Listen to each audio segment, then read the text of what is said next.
here we are. I turned down here at the next block. Thanks, mister. I'll get off there.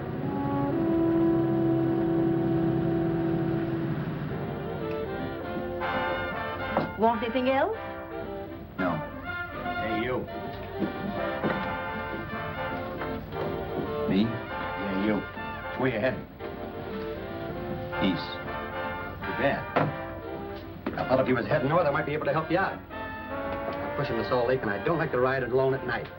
I'm one of those guys that got to talk or I fall asleep. Oh, sure, now my partner, he's got Lou to keep him company, but I ain't got nobody at all. Where you coming from? West. Yeah, sure, I know, but where, L.A.? Maybe. Got a cousin out in L.A. You don't say. Yeah, he's been out. You're not much of a talker, are you? My mother taught me never to speak to strangers. Oh, a wise guy. So what? Okay, don't get sore. Just trying to be sociable, that's all. Hey, Glamorous. You change for a dime, will you?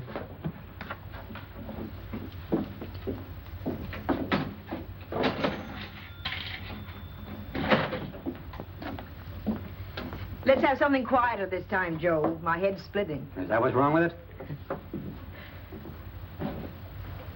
Done with your coffee? No. And don't rush me, will you?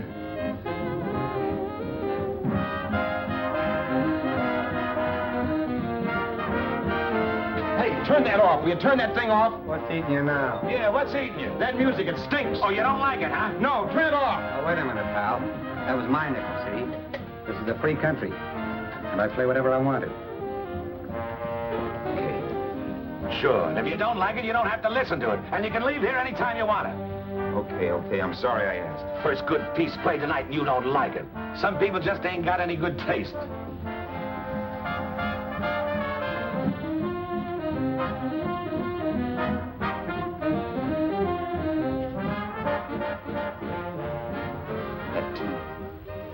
That tune. Why was there always that rotten tune? Following me around, beating in my head, never letting up. Did you ever want to forget anything? Did you ever want to cut away a piece of your memory or blot it out? You can't, you know. No matter how hard you try. You can change the scenery. But sooner or later, you'll get a whiff of perfume or somebody will say a certain phrase or maybe hum something. Then you're licked again. I can't believe that you're in love with me. I used to love that song once. So did the customers back in the old Break of Dawn Club in New York. I can't remember a night when I didn't get at least 3 requests for it. Sue, she was always selling it too. Those were the days.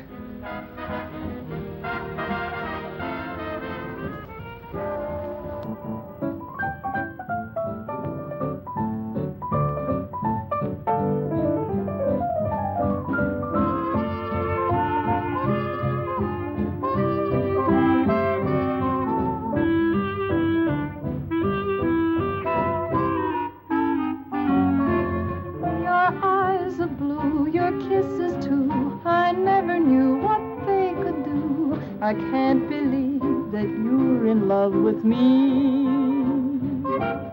You're telling everyone you know that I'm on your mind each place you go. They can't believe that you're in love with me. I have always placed you far above me.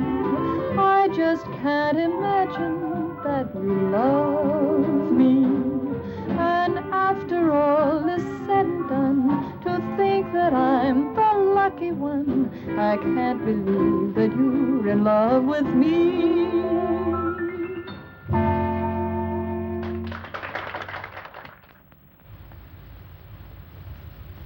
It wasn't much of a club, really. You know the kind. A joint where you could have a sandwich and a few drinks and run interference for your girl on the dance floor. I pounded the piano in there every night from 8 until the place closed up, which usually meant 4 in the morning. A good job as jobs went in those days. Then, too, there was Sue, who made working there a little like working in heaven. But how we felt about each other, well, there was nothing very unusual in that. I was an ordinary healthy guy, and she was an ordinary healthy girl. And when you add those two together, you get an ordinary healthy romance, which is the old story. Sure. But somehow, the most wonderful thing in the world.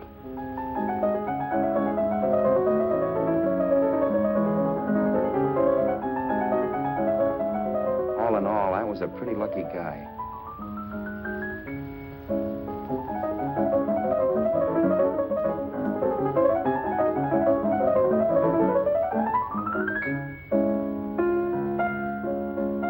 Mr. Paderewski, I presume. It's beautiful. You're going to make Carnegie Hall yet, Al? Yeah, as a janitor. I'll make my debut in the basement. I don't blame you for being bitter, darling, but you mustn't give up hope. Why, someday... Yeah, someday. If I don't get arthritis first. In the meantime, let's blow this trap.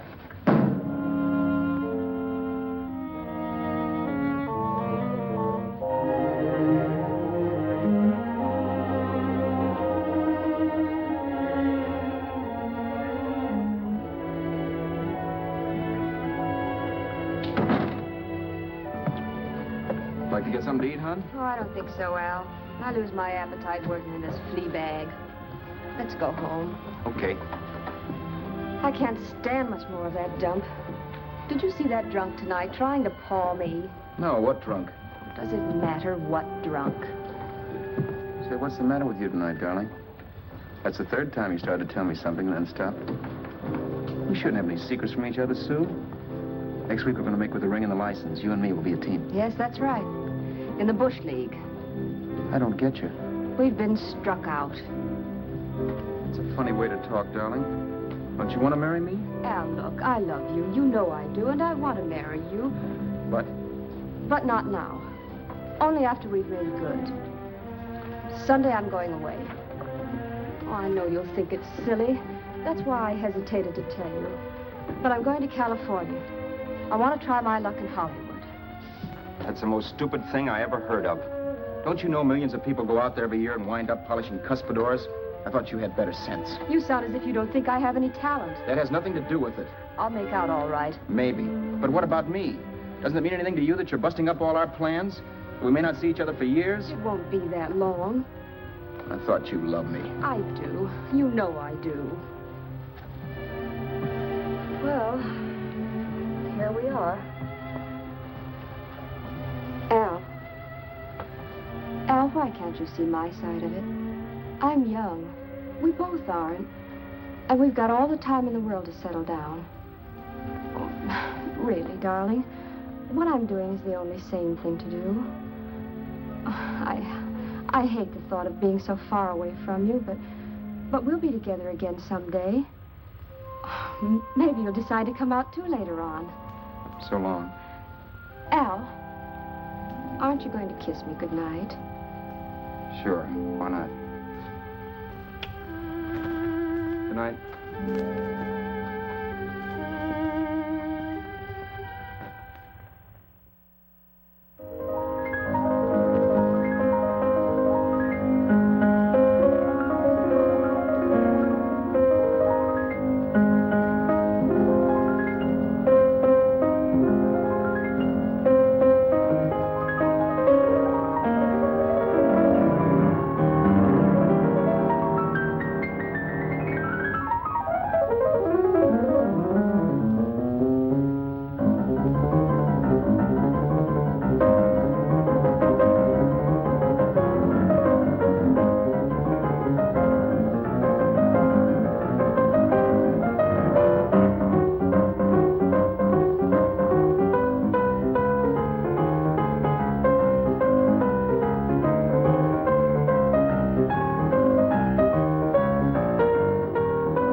Roberts. You hit the jackpot this time. $10. Thanks.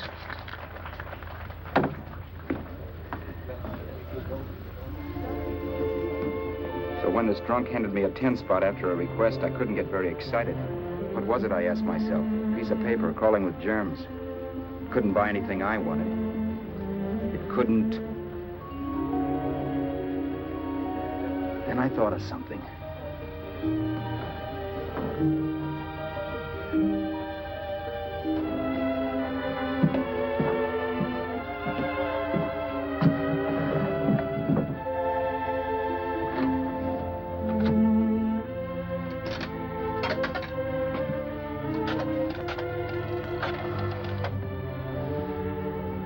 Long distance.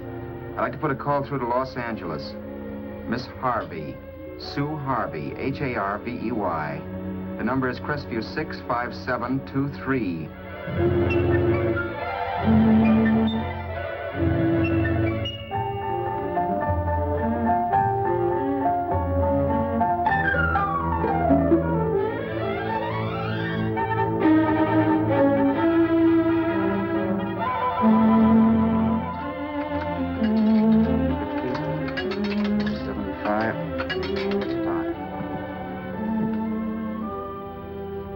Hello, Sue? This is Al. Oh, baby, it's great to hear from you, too. What's that? You do? Oh, me too, darling. I thought I'd go batty without you. I just had to... Huh? You're working as a hashlinger? Gee, honey, that's tough. Those guys out in Hollywood don't know the real thing when it's right in front of them. You just stick it out, Sue, baby. Keep going around to those casting offices. I'm sure you'll click. Look, I'll tell you what. You stay put out there, I'll come to you. No, don't try to stop me. Just expect me. Train? Who knows? Train, plane, bus, magic carpet. I'll be there if I have to crawl. If I have to travel by pogo stick. And then, let's get married right away, huh? That's the stuff. That's what I've been wanting to hear you say. Well, goodbye for now. I'll be seeing you soon. Yeah. Bye. The only way I could cross country was to thumb rides. For even after hawking everything, I only had enough money to eat. Money. You know what that is. It's the stuff you never have enough of. Little green things with George Washington's picture that men slave for, commit crimes for, die for. It's the stuff that has caused more trouble in the world than anything else we ever invented. Simply because there's too little of it. At least I had too little of it. So it was me for the thumb.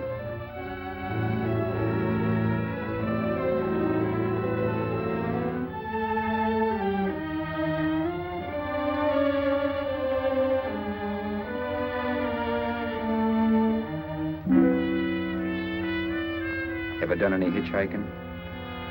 It's not much fun, believe me. Oh, yeah, I know all about how it's an education, how you get to meet a lot of people and all that. But me, from now on, I'll take my education in college, or in PS 62, or I'll send $1.98 in stamps for 10 easy lessons.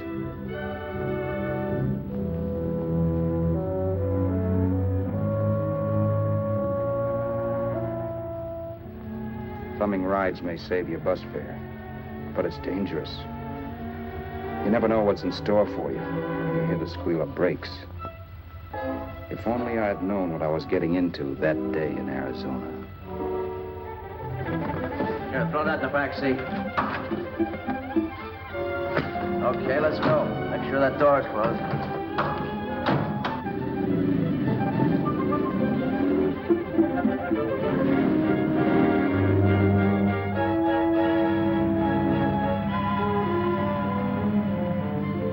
You know, Emily Post ought to write a book of rules for guys thumbing rides.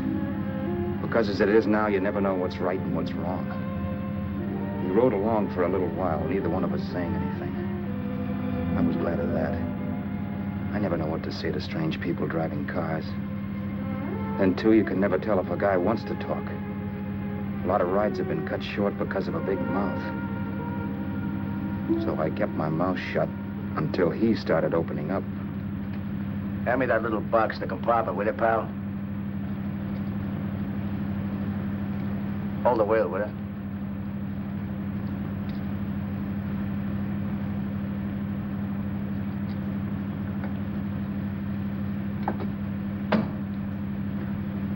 How far are you going? L.A. Wow, you're really traveling, aren't you? Yeah, but I don't expect to make it for a couple of years at the rate I've been promoting rides. Not much luck, huh? Sure, all bad. Not many people stop for a guy these days. Afraid of a stick-up, maybe. Well, you can't blame them. Where you coming from? New York? Well, New York. You're in luck this time. I'm going all the way. Right through to Los Angeles. You drive a car? Sure. Whenever you're tired, let me know. I'll holler. I guess at least an hour passed before I noticed those deep scratches in his right hand. They were wicked. 3 puffy red lines about 1/4 of an inch apart. He must have seen me looking at them because he said, Beauties, aren't they? They're gonna be scars someday. What an animal. Whatever it was, it must have been pretty big and vicious to have done that. Right on both counts, New York. I was tussling with the most dangerous animal in the world. A woman. She must have been Tarzan's mate. Looks like you lost the bout. Certainly wasn't a draw. You know, there ought to be a law against dames with claws. Yeah. I tossed her out of the car in her ear.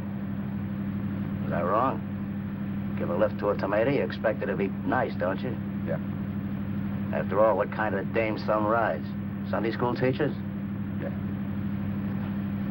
A little witch. She must have thought she was riding with some fall guy. And me, who's been booking horses around racetracks since I was 20. I've known 1,000,000 dames like her. 2 million. Yeah. Stopped the car, opened the door.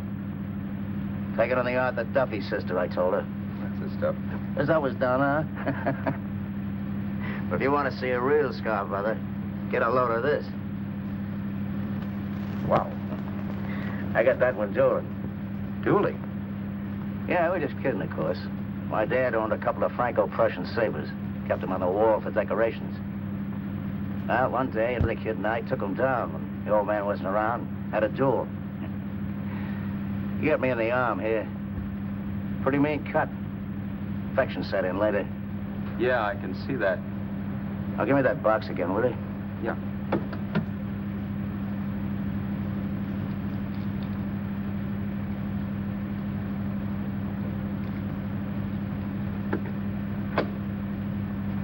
Pain made me lose my head, I guess.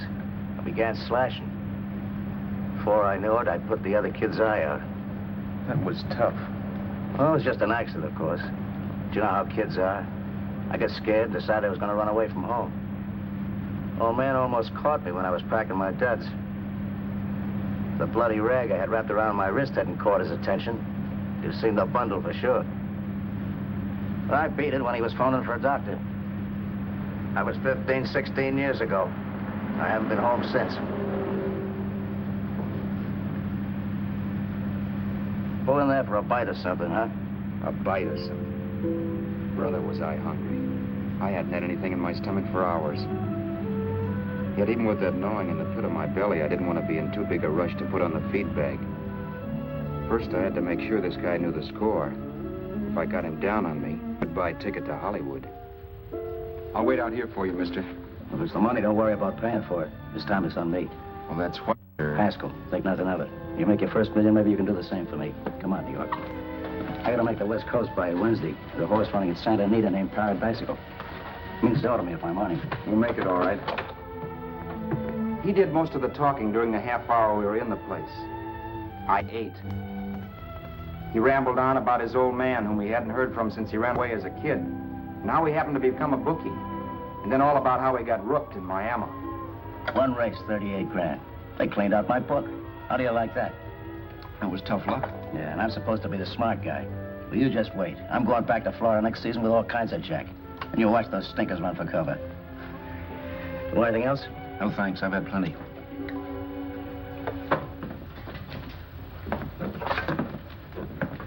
That check there, sister? Oh, just a minute. Your change, sir. Keep it, sister. Oh, thank you, sir. Call again. I'll be waiting outside for you when you finish work. Sharp check, huh?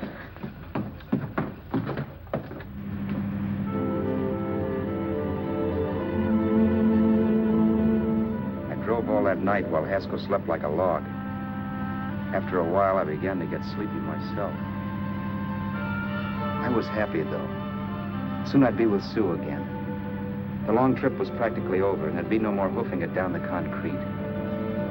I began to think of the future, which couldn't have been brighter if I'd embroidered it with neon lights. It was nice to think of Sue shooting to the top. It's amazing what a full belly can do to your imagination. Your eyes are blue, your kisses too. I never knew what they could do. I can't believe that you're in love with me. You're telling everyone you know I'm on your mind each place you go. I can't believe that you're in love with me.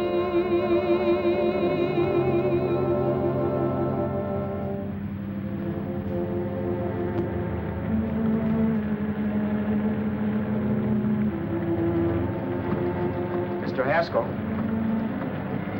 Mr. Haskell? Mr. Haskell, wake up. It's raining. Don't you think we ought to stop and put up the top?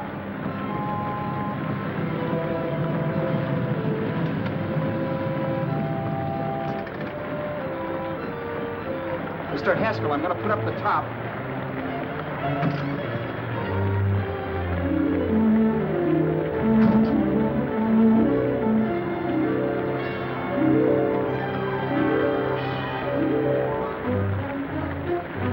Until then, I'd done things my way. But from then on, something else stepped in and shunted me off to a different destination than the one I had picked for myself. For when I pulled open that door... Mr. Haskell, what's the matter? Are you hurt? Are you hurt, Mr. Haskell?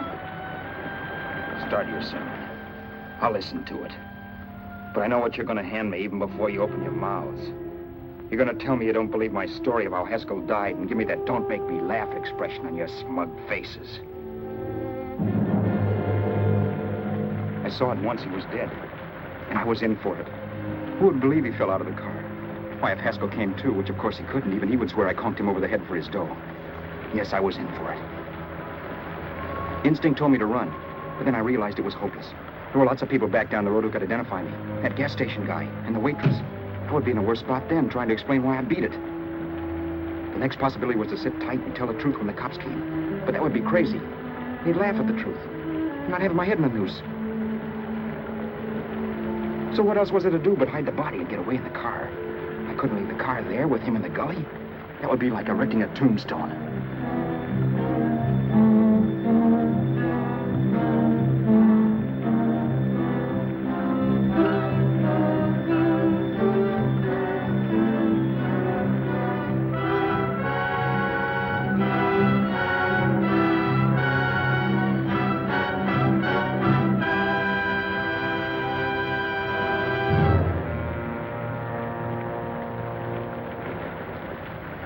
My idea was to cover him with brush, not to rob him. But then I remembered that even if I only drove the car for 100 miles or so, I would need money for gas. Besides, it was stupid of me to leave all that money on a dead man. Not only that, I'd have to take his driver's license in case I was stopped for something.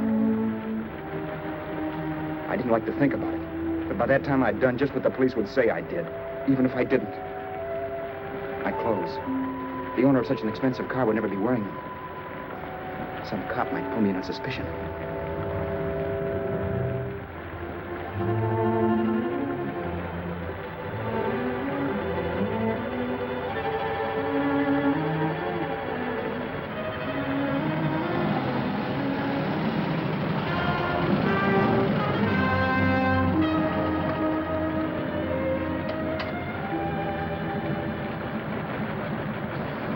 Hey, you, this your car? Don't you know better than to leave a car with the wheels halfway in the middle of the road? That's the way accidents happen. I'm sorry, officer. I was just putting up my top. I didn't think. Well, the next time, think. I'll let you go now, but watch your step in the future. I know that's a lonely stretch, but cars come by here once in a while, and we have plenty of crack ups. Thanks, officer.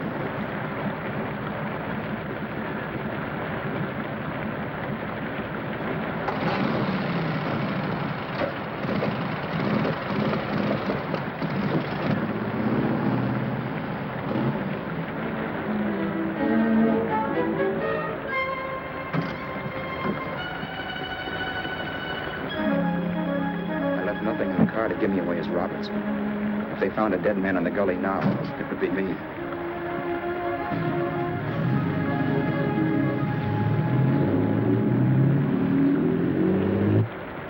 As I drove off, it was still raining, and the drops streaked down the windshield like tears. I kept imagining I was being followed and that I could hear sirens back in the distance.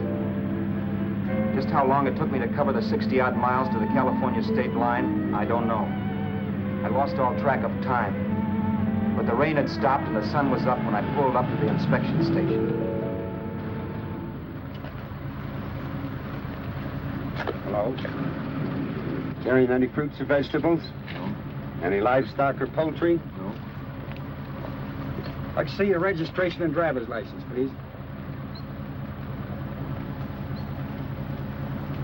Anything in the baggage compartment? Just baggage. Charles Haskell, Jr., age 30, brown eyes, dark hair. Identifying marks, none. Are you Charles Haskell, Jr.? Yes. Well, remember, if you're employed and you stay over 30 days, you take out California plates. All right, officer, but I'll only be in the state a short while. Right, you can go now.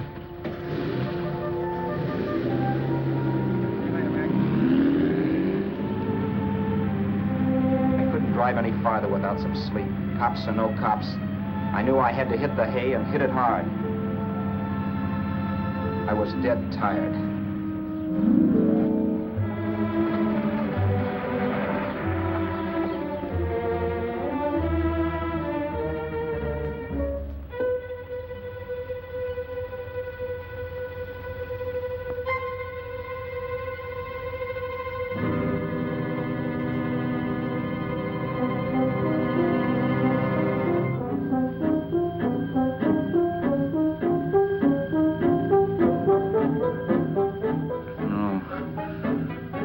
Mr. Haskell.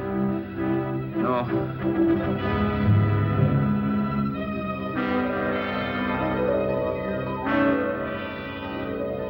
Mr. Haskell, you can't die. I think I did it. No, Mr. Haskell. No.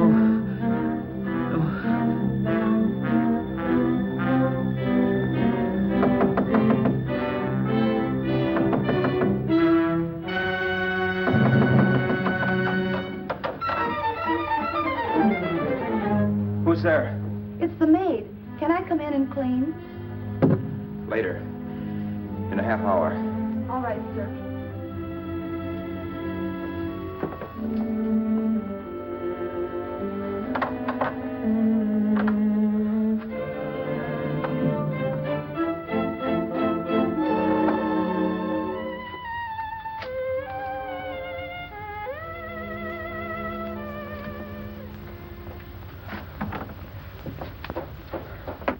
There was no time to lose. Every minute I had to be Charles Haskell was dangerous.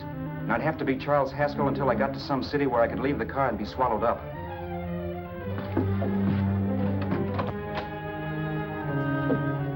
That meant driving the car as far as San Bernardino, maybe even to Los Angeles. In a little town, I might be noticed, but in a city, I should be safe enough. Then, after I ditched the car, I could go on to Sue. But those 5 minutes at the state line made me realize it might be a good idea to find out a little bit about Mr. Haskell. Then if anybody asked me questions, I could give the right answers. The first thing I found out was that I had $768. This was a lot of jack, but believe me, it was the kind of money I'd rather not have.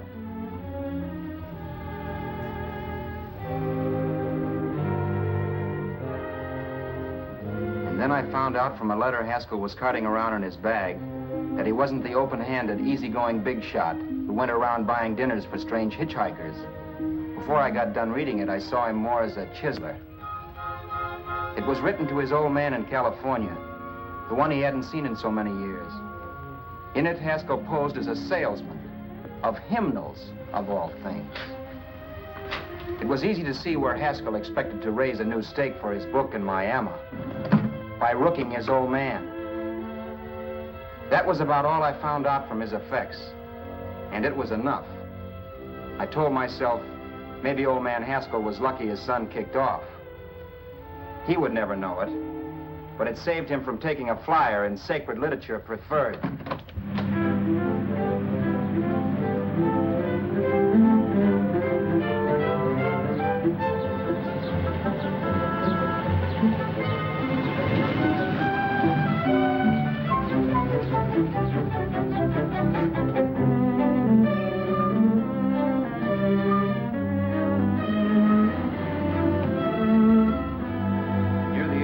Desert Center, I pulled up for water.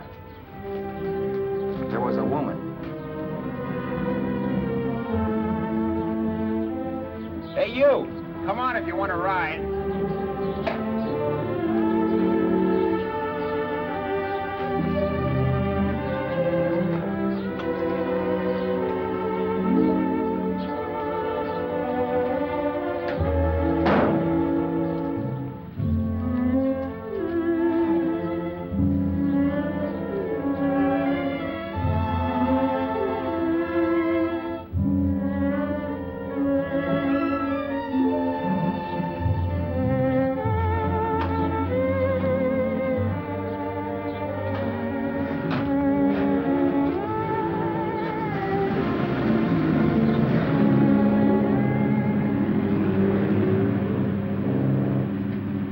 How far are you going? How far are you going? That took me by surprise, and I turned my head to look her over. She was facing straight ahead, so I couldn't see her eyes. But she was young, not more than 24. Man, she looked as if she'd just been thrown off the crummiest freight train in the world. Yet, in spite of this, I got the impression of beauty. Not the beauty of a movie actress, mind you, or the beauty you dream about when you're with your wife, but a natural beauty. A beauty that's almost homely because it's so real. Then suddenly she turned to face me. How far did you say you were going? Los Angeles? L.A.? L.A.'s good enough for me, mister. That's what I was afraid of. What'd you say? Oh, nothing, just thinking out loud. People get in trouble for doing that. What's your name? You can call me Vera if you like. You live in Los Angeles? No. Where are you coming from? Oh, back there. Needles? No. Oh, sure, Phoenix. You look just like a Phoenix girl. Are the girls in Phoenix that bad? The girl must have been pretty tired, because she fell asleep not 20 minutes after she stepped into the car. She lay sprawled out with her head resting against the far door, like Haskell. I didn't like that part of it much, but I didn't wake her up. It wasn't that this girl still worried me. I'd gotten over that funny feeling I had when she looked at me, which I put down as just my jangled nerves. With her eyes closed and the tenseness gone out of her, she seemed harmless enough. And instead of disliking her, I began to feel sorry for her. The poor kid probably had had a rough time of it. Who was she anyway? And why was she going to Los Angeles? And where'd she come from in the first place? The only thing I knew about her was her name. Not that it made any difference. A few hours more and we'd be in Hollywood. I'd forget where I parked the car and look up Sue. This nightmare of being a dead man would be over. Who this dame was, well, it was no business of mine. Where did you leave his body? Where did you leave the owner of this car? You're not fooling anyone. This buggy belongs to a guy named Haskell. That's not you, mister. You're out of your mind. That's my name, Charles Haskell. I can prove it. It's my driver's Save license. yourself the trouble, mister. Having Haskell's wallet only makes it worse. It just so happens I rode with Charlie Haskell all the way from Louisiana. He picked me up outside of Shreveport. You rode? You heard me. Then it all came back to me. All the talk about dueling and scars and scratches. There was no doubt about it. Vera must be the woman Haskell had mentioned. She must have passed me while I slept. Well, I'm waiting. My goose was cooked. She had me. That Haskell guy wasn't dead yet. He wasn't stretched out stiff and cold in any Arizona gully. He was sitting right there in the car, laughing like mad while he haunted me. Well? There was nothing I could say. It was her move. Vera, whatever her name was just my luck picking her up on the road. It couldn't have been Helen, or Mary, or Evelyn, or Ruth. It had to be the very last person I should ever have met. That's life. Whichever way you turn, fate sticks out a foot to trip you.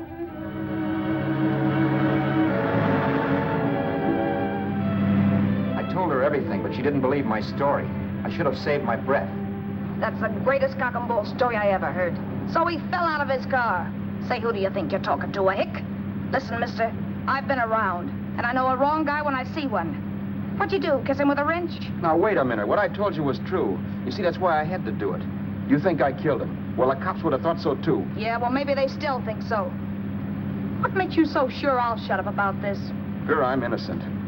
Give me a break, will you? It won't do me any good having you pinched. The cops are no friends of mine. Now, if there was a reward, but there isn't. Thanks. Don't thank me yet. I'm not through with you by a long shot. Let's see that roll.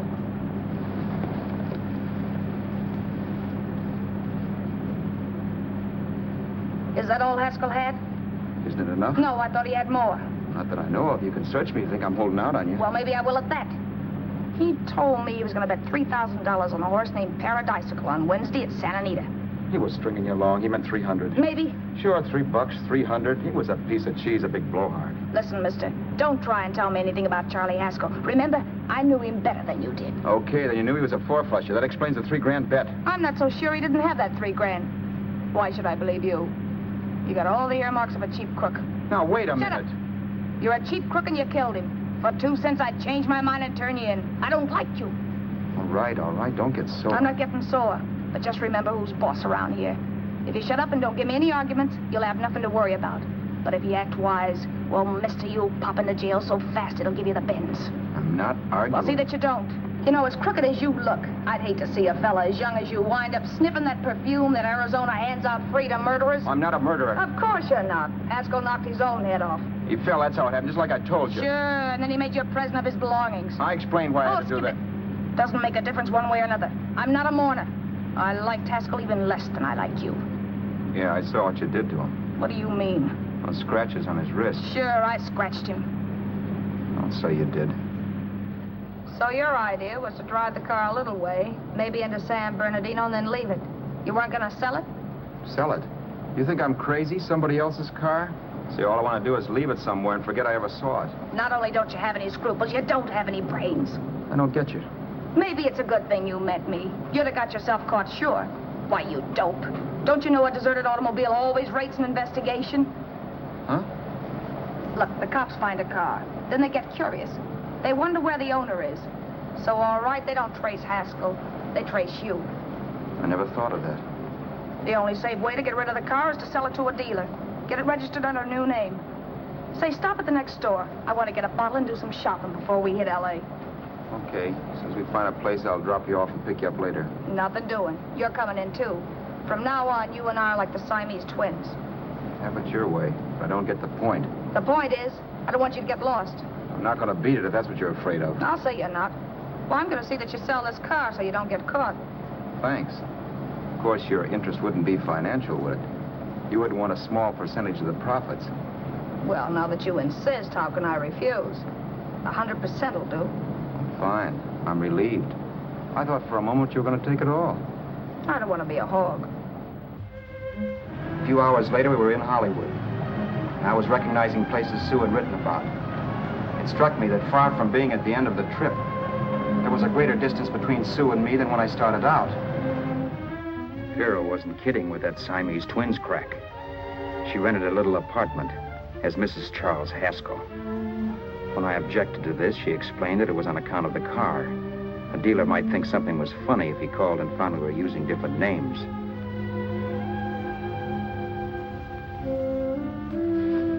Home, sweet home. Yeah. Not bad either.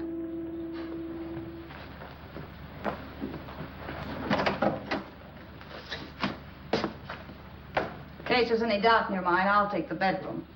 Yeah. Sure is stuffy in here.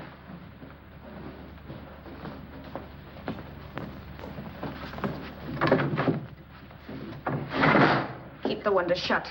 Okay. The old crow downstairs said there's a folding bed behind this door.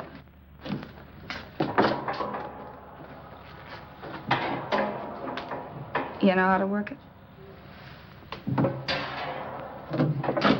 I invented it. Some joint. One can't have everything.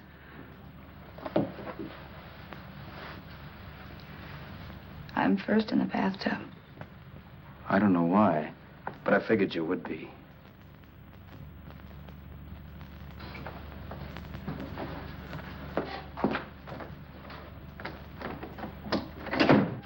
Boy, oh boy. It sure feels good to be clean again. I must be 10 pounds lighter.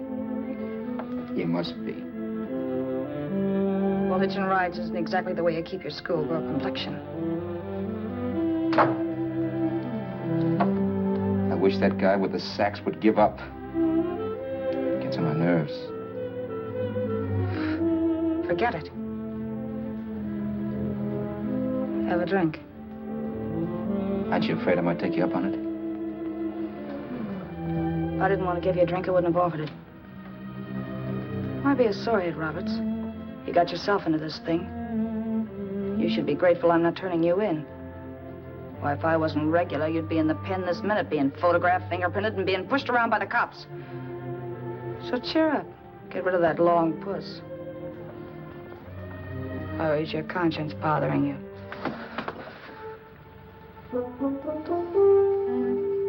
No. It isn't. Swell. That's the spirit. He's dead and no moaning around will bring him back.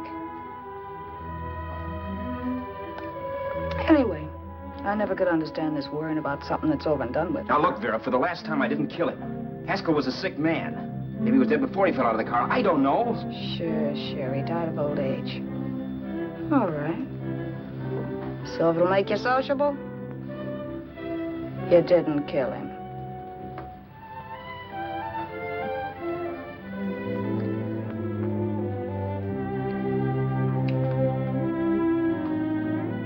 Thanks.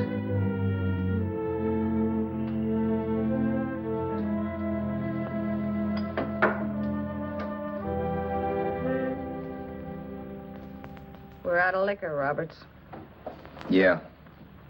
Too bad. I felt like getting tight tonight. Well, I think you succeeded. Am I tight? As a prima donna's corset. That's good. I wanted to get tight. Why? What have you got to get tight about? Oh, I don't know.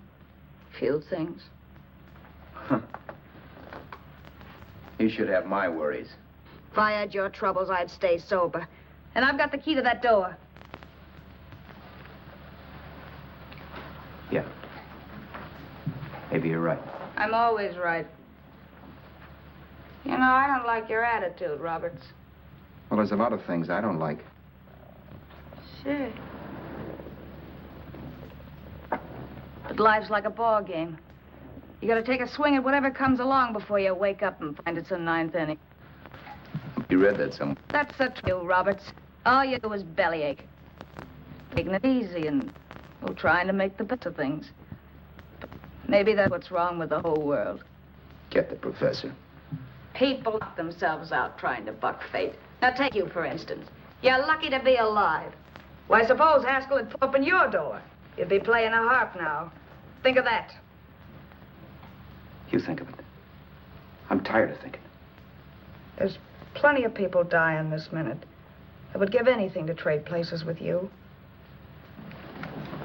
I know what I'm talking about. I'm not so sure. At least they know they're done for. They don't have to sweat blood wondering if they are. Your philosophy stinks, pal. We all know we're going to kick off someday. It's only a question of when. But what got us on this subject anyway?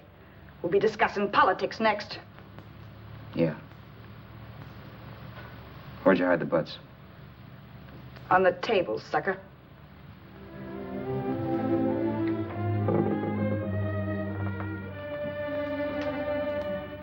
We bored each other with conversation for a couple of hours longer.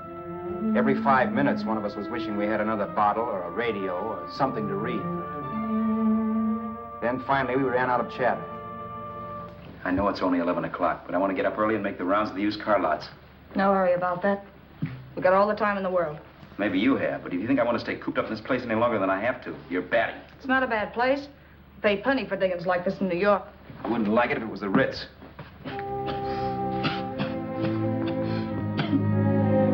brought me liquor. You got a mean cough. Ought to do something about it.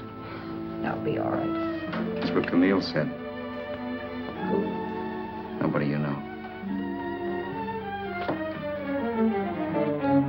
Wasn't that the dame that died of consumption? Yeah. Wouldn't it be a break for you if I did kick off?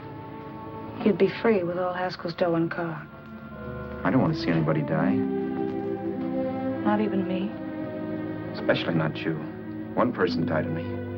If you did, well, that's all I need. You don't like me, do you, Roberts? Like you? I love you. My favorite sport is being kept prisoner. After we sell the car, you can go to blazes for all I care, but not until then.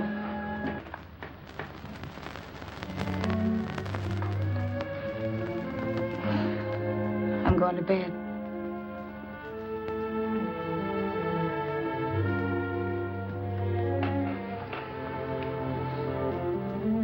Good night, Roberts. Don't try and sneak away during the night. All the doors are locked. Anyway, if I find you gone in the morning, I'll notify the police. They'll pick you up. Don't worry, I know when I'm in a spot. Well, good night. I hope that portable rack isn't too uncomfortable for you. Don't lose any sleep over it, will you, Vera?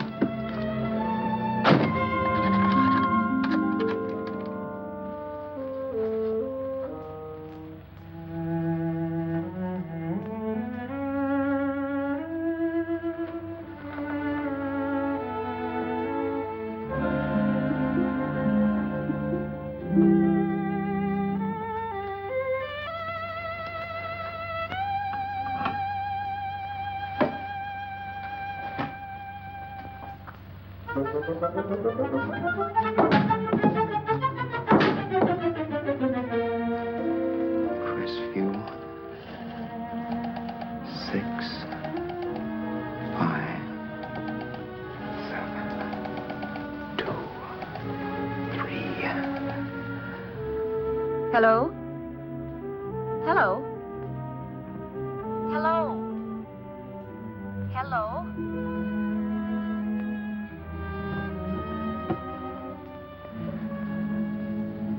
No. Not yet, darling. Tomorrow. Maybe. If this were fiction, I would fall in love with Vera, marry her, and make a respectable woman of her. Or else she'd make some supreme Class A sacrifice for me and die. Sue and I would bawl a little over her grave and make some crack about there's good in all of us. But Vera, unfortunately, was just as rotten in the morning as she'd been the night before. All right, I'm coming. Look, Vera, it's almost noon. So what? The dealers will be there all day? They'll be there all year, too, but it doesn't wait that long. Shut up. You make us like a husband. Well, do I rate a whistle? You sure do, but let's go. Let's go, let's go. I spent $85 in 2 hours preparing bait, and all you can say is let's go. Come on.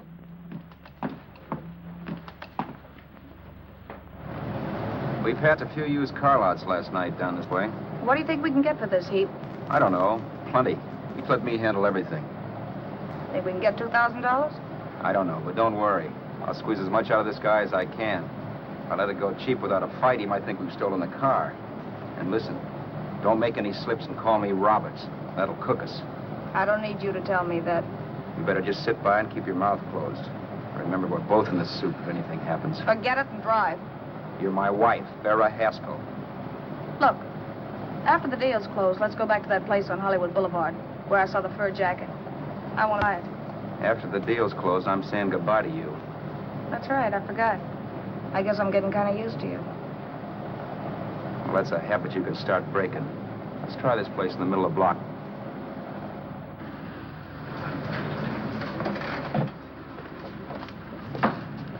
Good afternoon. What can I do for you? We're interested in selling a car. If the price is right. Well, if it's in good mechanical condition, it should blue book for about $1,600. Tony, take a look at this motor. $1,600. Are you kidding?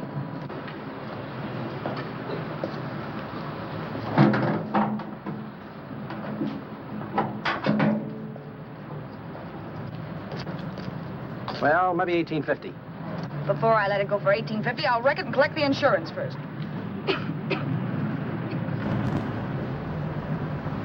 Lady, this motor's seen a lot of driving.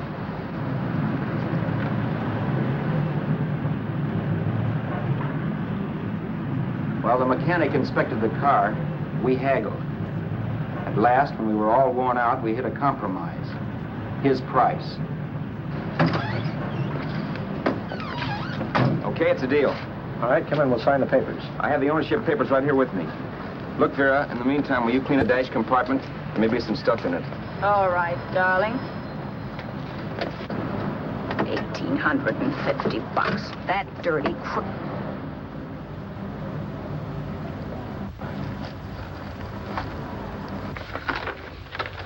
In New York, huh? Yeah. But you bought the car in Miami? Yeah. Well, now let's see about the insurance. We can either have it transferred or canceled. What kind of insurance do you have, Mr. Haskell? Well, aren't all the papers there? I don't see any. Surely you know what type of insurance you carry in the car. The name of the company? Yeah, but, Well, if you'll just tell me the name of the company, I'd be very glad to take care of all the details. well, Did you sign the papers yet? not yet. Well, don't. We're not selling the car. Well, wait a minute, Mrs. Haskell. Come on, darling. What's the matter? Change your mind? Yes, I'm sorry. I guess I have. But, Vera... Let's go.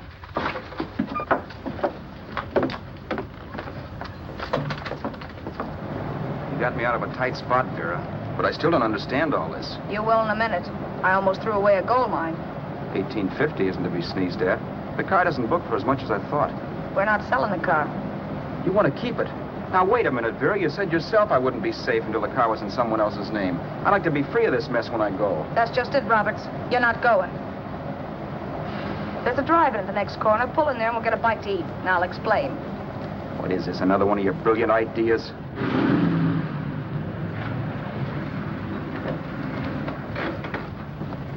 Oh, I take your order? Make mine a ham sandwich and coffee. And for you, sir? Oh, I don't care. The same. Thank you.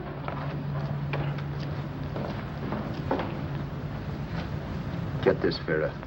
I've been pretty patient so far. I've done everything you asked me to do, but no more. Shut up. You've taken Haskell's money. You can have the dough we get from selling the car, but you're not going to keep me a prisoner. It's a good thing I bought the paper. Take a look at that. Vera, I'm in no mood. Read that.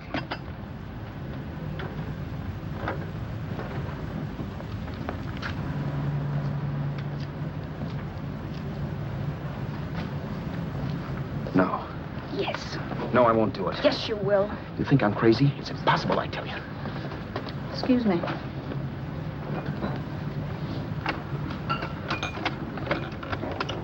Blow the horn when you're through. No one could possibly get away with an act like that. It'd be wise to me in a minute. Don't be yellow. You look enough like him. The same coloring and the same build. See how his clothes fit you? No kidding, you almost had me fooled for a while. Oh, grow up, Vera. Don't you think a father knows his own son? And there must be other relatives. The father won't have to know you. We'll wait till he gives up the ghost. He's an old geezer and he won't pull through. And as far as other relatives are concerned, they haven't seen you in 15 or 20 years. Eat. I'm not hungry. And I won't do it. It's not as tough as it sounds. Remember, you've got all kinds of identification. His car, letters, license. I could never get away with it. It's the stupidest thing I've ever heard. The old boy has scads of dough. Look in the paper there. Personal fortune assessed at over $15 million. He'll leave plenty, I tell you. Maybe he cut off his son. How do we know? It's out, Vera. I won't have anything to do with it. I think you will. Look, Vera, I'll do anything within reason. But not that. So forget it. Find yourself another stooge. You sap.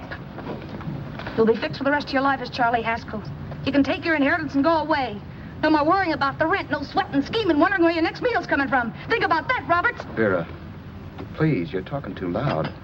On this, I'm splitting 50-50 with you. Sure, why not? We're both alike, both born in the same gutter. Now, take it easy, Vera. There's people around here. You don't know what you're talking about. We'll wait till we read that old man Haskell's dead.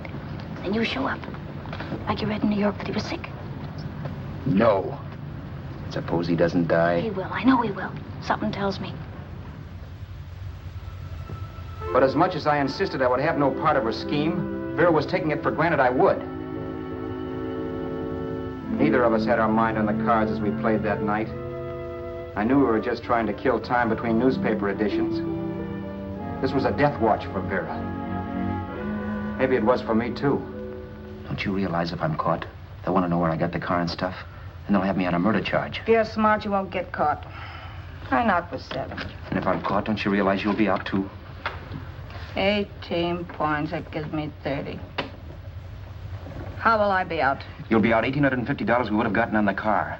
Really, Vera, you'd be an awful chump if you threw away all that dough on a dizzy long shot. Let me sell the bus tomorrow. With the money it'll bring and what you've already got, a clever kid like you can run it up in no time. Then we'd both be in the clear. I'll be in the clear anyway. Maybe. But if I got caught, I'd get good and sore at you, you know. You mean you'd squeal? Well, no, not squeal exactly. Never mind what you meant. Even if you did tell the cops I was in on it with you, what could they do to me? They might give me the same medicine they gave you. Yeah. A rope. But I'm on my way now. All I'll be doing will be rushing it. All right. But think of the $1,850 you'd lose. You'd kick yourself along the block if I let it get away from you. I'll take the chance. Want another drink? You're being a goon. That's the way people wind up behind the 8 ball. Once they get a few dollars, they become greedy and want more. My. Caesar. Who? You know that Roman general? He got his for being greedy. He wasn't satisfied, so the final wind-up was he took the count. A couple of days ago, you didn't have a dime. Why, you were so broke you couldn't pay cash for a postage stamp. Now you've got almost $700 with $1,850 in the offing. Take my advice. Don't try for more. I'm tired of this game. Let's have some blackjack. Play solitaire. Okay, I will if that's the way you feel about it. That's the way I feel about it. Getting sore and throwing things won't help much, Roberts. I'm really doing you a favor. I help you out of a jam by keeping my mouth shut. I show you how to make some soft money. And what thanks do I get? Thanks. Sure. Or would you rather call the cops and tell them you killed the man and stole his money? I didn't kill anybody. Yes, you did. No, I didn't. You know I didn't. All right, then. Suppose I call the cops. If you're innocent, what do you got to be scared of? Okay. Call them, you mutt. Go ahead and call them, see if I care. At least they'll give me a square deal. You want me to call them? You heard me. But I'm warning you. If I'm pinched, I'll swear you were in on it. I'll say that you helped me. If I fry, I'll get even with you. You wouldn't dare. You chicken. Yeah? Then try it and see. Call them. Yeah. Okay, I will.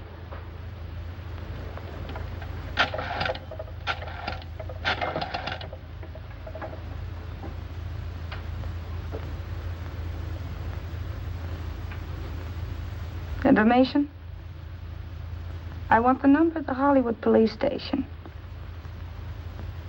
Okay, I got it. Thanks. Wait a minute, Vera. You wouldn't do that. Well, wouldn't do that, and I'll show you if I would. Take it easy now. Let's talk this over. This was early in the evening, and the conversation, while hectic, was at least pitched low. But as the minutes passed, and more obstacles to her plan popped into my head, the air got blue. Each word coming from our lips cracked like a whip. I reminded her that as Charles Haskell, I didn't even know my mother's name, where I'd gone to school, the name of my best friend, whether I had an Aunt Emma or not, my religion, and if I'd ever owned a dog. I didn't even know what my middle initial stood for. I also pointed out that the real Haskell had a scar on his forearm. His people never saw that scar. He told me he ran away right after putting out the kid's eye. Yeah, but his father knew he was cut. It had to be some kind of a mark. So what? The old man's dead, or will be. I hope by tomorrow morning's papers. Anyway, you could cut yourself a little, couldn't you? Boy, for that kind of dough, I'd let you cut my leg off. You're drunk and you're crazy mad, Vera. Turn me in if you want to, but I won't get mixed up in this. Besides, how do we know Haskell was such a phony? Maybe it wasn't the man's son at all. Maybe he just dreamed it up. Well, dreaming or not, you won't be dreaming when the law taps you on the shoulder. There's a cute little gas chamber waiting for you, Roberts. And I hear extradition to Arizona's a cinch. Where's that phone? Vera! Leave me alone. Vera! Here. I want a phone. Call police. I hate you, yellow stinker. You leave me alone. I'll let you alone when you promise to leave the phone where it is. You're drunk. You don't know what you're doing. You're hurting me. Will you promise? All right.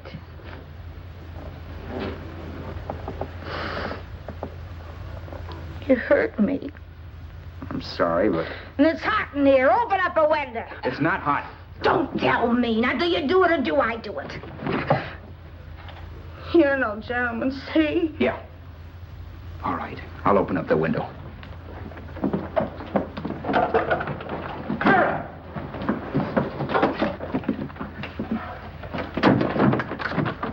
the door. Please open the door. Vera, open the door. Don't use the phone. Listen to me. I don't like you, Roberts. You're no gentleman, see? You hurt my hand, and I'm going to get even with you. If you don't open the door, I'm going to kick it down, Vera. Vera, don't call the cops. Listen to me. I'll do anything you say. Vera, let me in. I'll break the phone.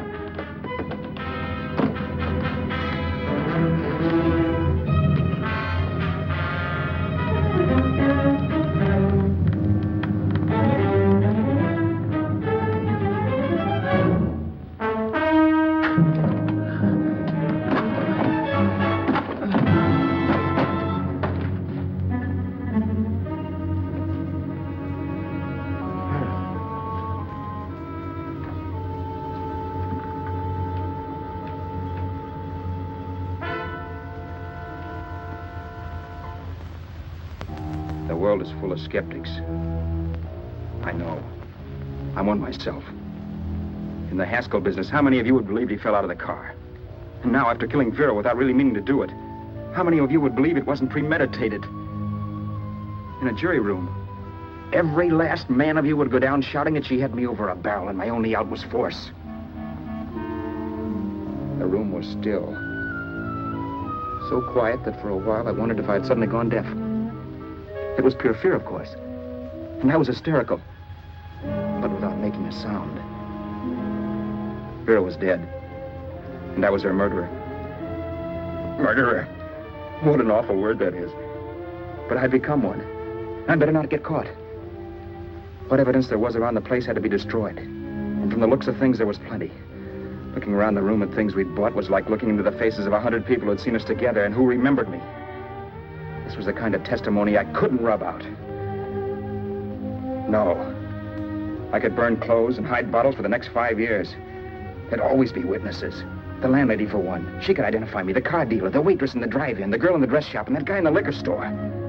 They could all identify me. I was cooked. Done for. I had to get out of there. While once I'd remained beside a dead body, planning carefully how to avoid being accused of killing him, this time I couldn't. This time I was guilty. I knew it. Felt it. I was like a guy suffering from shock. Things were whirling around in my head. I couldn't make myself think right. All I could think of was the guy with the saxophone and what he was playing. It wasn't a love song anymore. It was a dirge.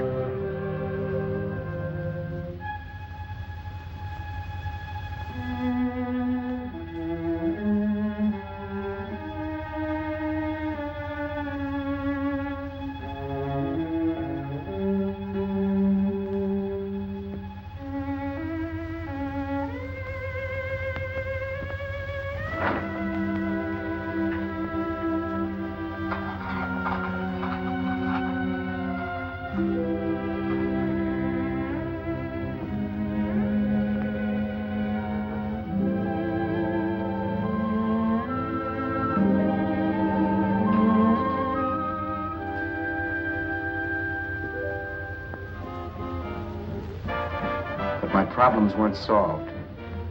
I had to stay away from New York for all time because Al Roberts was listed as dead and had to stay dead. And I could never go back to Hollywood. Someone might recognize me as Haskell. Then, too, there was Sue. I could never go to her with a thing like this hanging over my head. All I could do was pray she'd be happy.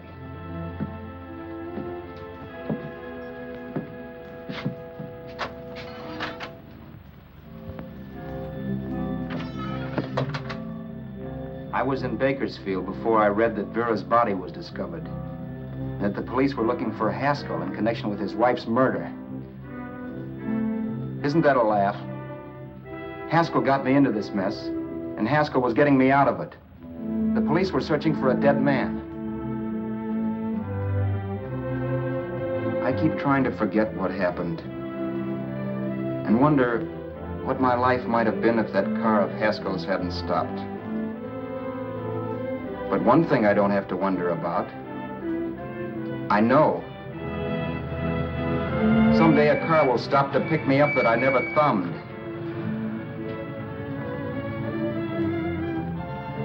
Yes. Fate, or some mysterious force, can put the finger on you or me for no good reason at all.